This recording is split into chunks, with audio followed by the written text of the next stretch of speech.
पुराने वक्तों की बात है कि बगदाद के किसी गांव में एक हकीम साहब हुआ करते थे जो कि बहुत ही नेक दिल और दीनदार थे।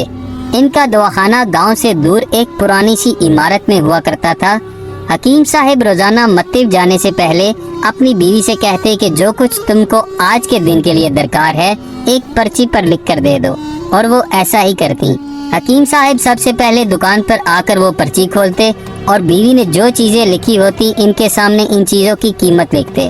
फिर अल्लाह ताला से दुआ करते, ऐ अल्लाह मैं सिर्फ तेरे हुक्म की तामील में तेरी इबादत छोड़कर यहाँ दुनियादारी के चक्रों में आ बैठा हूँ। यूं ही तू मेरी मतलूबा रकम का बंदोबस्त करेगा मैं उसी वक्त यहाँ से चला जाऊँगा। और फिर यूं ही होता। जैसे ही मतलूबा रकम पूरी होती हकीम साहब अल्लाह का शुक्र अदा करते, पर्ची पर लिखा हुआ सामान लेते और घर चले जाते।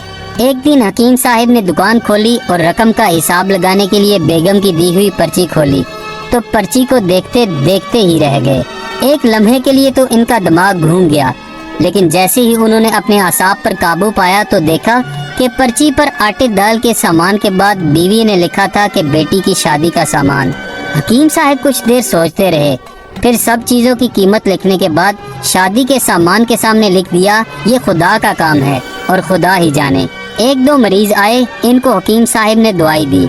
इसी दौरान एक अमीर ताजर अपनी सवारी पर इनके मत्तिब के सामने आकर रुक गया, लेकिन ताजर के आने को हकीम साहब ने कोई तवज्जो न दी, क्योंकि कई बड़े बड़े ताजर हकीम साहब के पास इलाज के लिए आया करते थे।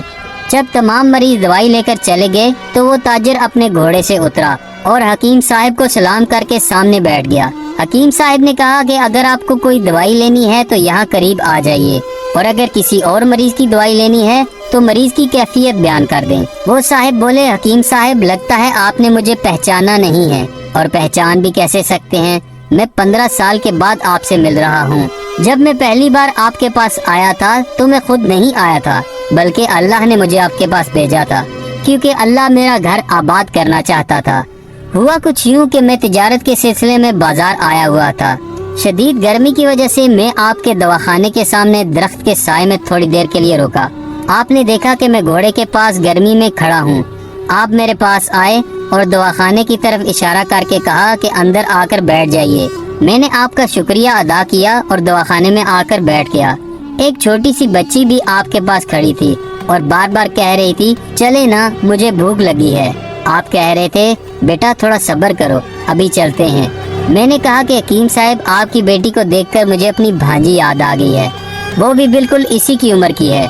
आप मेरी बात सुनकर मुस्कुरा दिए। ये सोचकर कि काफी देर से आपके पास बैठा हूँ, मुझे आपसे कोई दवाई लेनी चाहिए ताकि आप मेरे बैठने को ज्यादा महसूस ना करें। मैंने कहा कि हकीम साहब 4 साल पहले मेरी शादी हुई थी, बहुत सारी जगहों से इलाज करवाया, लेकिन अभी सिर्फ मायूसी है। तो आपने कहा, भाई तौबा इस्तगफार करो, अल्लाह की रहमत से मायूस नहीं होना चाहिए। याद रखो कि इसके खजाने में किसी चीज की कमी नहीं है।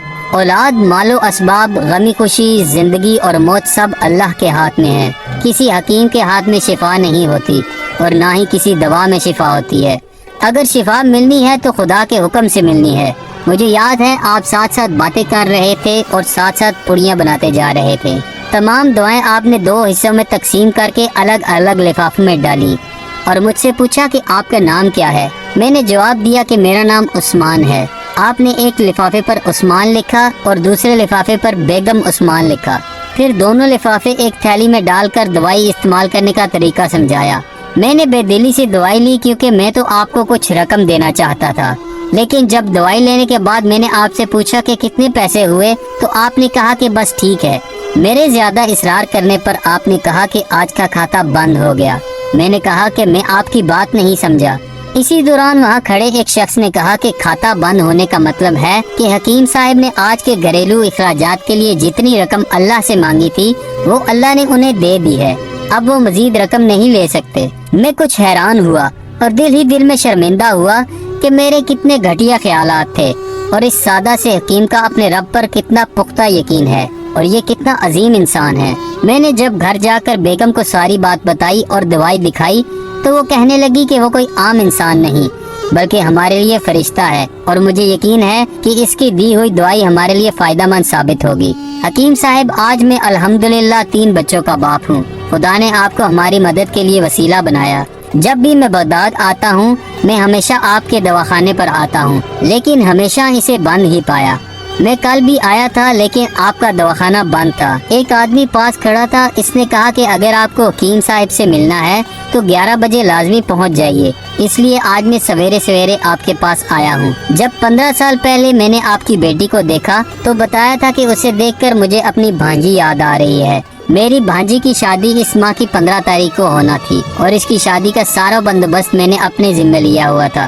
میں نے اسے رقم دی تاکہ وہ اپنی مرضی کی چیزیں خرید سکے۔ اسے بخار تھا لیکن اس نے کسی کو نہیں بتایا اور اسی حالت میں شادی کی ساری چیزیں خریدتی رہی اور پھر ایک دن بازار میں بے ہوش ہو کر گر گئی۔ طبیب کے پاس لے کر گئے تو پتہ چلا کہ اسے گردن توڑ بخار ہے اور وہ اسی بے ہوشی کی حالت میں دنیا سے رخصت ہو گئی۔ بھانجی کی وفات کے کچھ عرصہ کے بعد مجھے اور میری بیوی کو آپ کی بیٹی کا خیال آیا اور ہم نے فیصلہ کیا کہ ہم شادی کا سارا سامان آپ کی بیٹی کے لیے گھر پہنچا دیں گے۔ اگر شادی جلدی ہوئی تو سارا انتظام خود کریں گے اور اگر ابھی کچھ وقت ہوا تو نقد رقم پہنچا دیں گے۔ میری درخواست ہے کہ آپ ان سب چیزوں کے لیے مجھے انکار نہیں کریں گے۔ حکیم صاحب یہ سن کر بہت حیران ہوئے اور پھر بولے، عثمان صاحب آپ جو کچھ کہہ رہے ہیں مجھے تو کچھ سمجھ نہیں آ رہا۔ میں نے تو آج بیوی کے ہاتھ کی لکھی پرچی دیکھی تو گھر کے سامان کے ساتھ بیٹی کی شادی کا سامان لکھا ہوا تھا۔ آپ خود ہی دیکھ لیں پرچی پر کیا لکھا ہوا ہے۔ یہ کہہ کر حکیم صاحب نے پرچی عثمان صاحب کو تھما دی۔ تاجر عثمان نے جب پرچی دیکھی تو حیران رہ گیا۔ اس پرچی پر لکھا تھا، خدا کا کام ہے اور خدا ہی جانے۔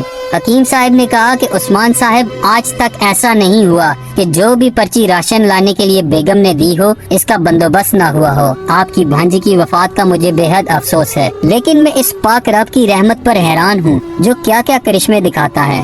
اور پھر اس طرح حکیم صاحب کی بیٹی کی شادی کا بندوبست ہوتا ہے۔